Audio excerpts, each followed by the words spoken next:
Hey guys, welcome back to my channel. So இன்றைக்கி நம்ம என்ன பார்க்க போகிறோன்னா a week in my life. அதாவது தேர்ட் இயர் ஜாயின் பண்ணி அந்த ஃபர்ஸ்ட் வீக் எப்படி இருந்தது அப்படிங்கிறத நான் காமிக்க போகிறேன். ஃபஸ்ட்டு கிளாஸ்க்கு போனோடனே வந்துட்டு லெக்சர் எதுவுமே இல்லை, பீப்புள்ஸுமே கொஞ்சம் கம்மியாக தான் இருந்தாங்க, நிறைய பேர் இல்லை.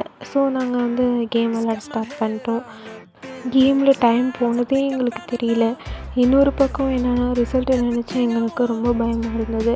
அப்புறம் நியூ சப்ஜெக்ட்ஸ்லாம் படிக்க போகிறோம், எப்படி இருக்க போகுது.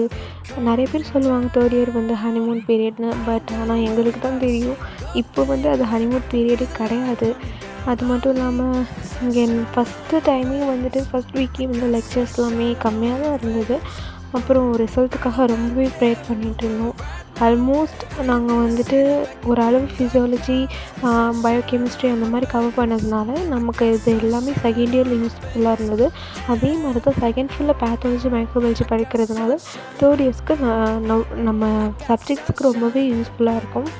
நெக்ஸ்ட்டு நம்ம காலேஜில் வந்து ஓணம் செலிப்ரேஷன் இருந்தது. அதில் நிறையா ரங்கோலி போட்டிருந்தாங்க. நானே என் ஃப்ரெண்ட்ஸ் எல்லாருமே வந்து அதை தான் போயிட்டு பார்த்துட்டு இருந்தோம். Next dance and cultural programmes எல்லாம் நடந்தது.